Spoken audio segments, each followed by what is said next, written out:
tatalbog na ano.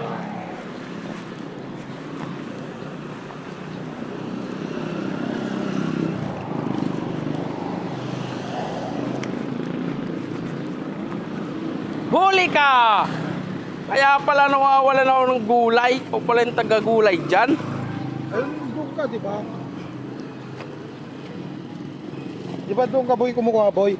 Unggoy! Kabila, Kadumi-dumi dun, tinataihan ng aso.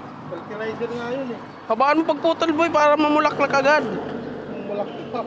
Hanggang sa may ano, yung hanggang yung dito, yung pinaka may malambot. Di yan, boy, mamumulaklak, boy.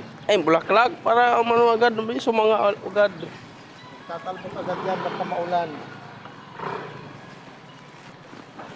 Talbusin ko sana yung bukas kasi bibili ako ng pating eh. Bukas ang Ano ilalagay mo dyan? sardinas. Yun, sarap. May nangunguha rito yung babae. Oo, si ate, di nga nagpapaalam yun eh. Tinanggal ba naman pati yung ano, pati yung laman? Sabi ko, ano yan te? Ba't ganyan yung paggulay mo?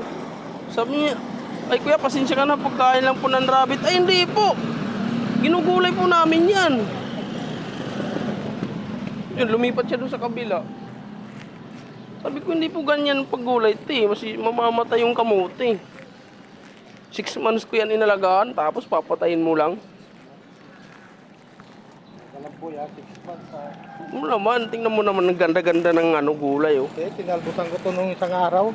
Ingisa ko sardinas kahapon. Bigyan mo ako ba yakit sa lang? May kanin ako doon.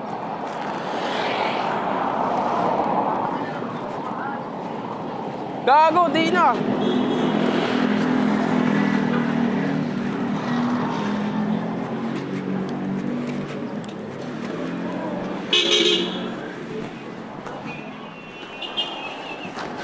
Ano naman yan?